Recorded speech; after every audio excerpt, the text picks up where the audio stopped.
Ganesh Nanekar, an auto driver from Pune, has transformed his auto into a mobile garden by growing varieties of plants inside his vehicle.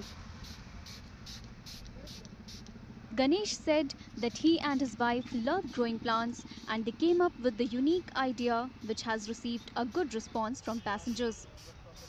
मला आणि माझ्या मिसेसला दोघांना झाडं लावायची आवड खूप आहे. आपण म्हणलो गाडीत काहीतरी वेगळं करायचं असं तिने ठरवलं होतं. वेगळं काय करायचं तर फक्त आम्ही झाडं लावायचं ठरवलं. त्यामुळं गाडीत आम्ही झाडं लावली आणि त्याच्यात लोकांची पण प्रतिक्रिया खूप चांगली यायला लागली की आम्हाला तुमच्या गाडीत बसलं की गार वाटते म्हणून असं वेगळं एकदम हे वाटतं. गार्डनमध्ये बसल्यागत असं लोकांच्या प्रतिक्रिया खूप चांगल्या यायला लागल्या.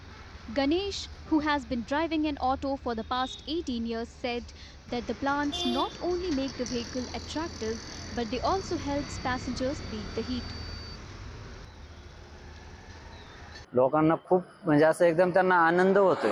त्यांना असं वाटतं की खरंच आम्ही गार्डनमध्ये बसल्यावर आणि त्यांना फील व्हायला लागलेलं आहे. कारण गाडीत पाठीमागनं मनी प्लॅन एवढा असा हे झालाय ना, पांगलाय, त्यामुळे ते लोकांना एकदम हिरवंगार असं वाटतं की खरंच आपण रिक्षात नाही असं वेगळंच काय कशात तरी बसलोय असं वाटतंय लोकांना. मी रिक्षा तसं 18 वर्ष झालं चालवतोय आणि एक हे लावल्याने लोकांना एक संदेश पण द्यायचा मला, झाडे लावा आणि झाडे जगवा. Ganesh hopes to spread awareness about the importance of plants and encourage people to plant more trees through his mobile garden.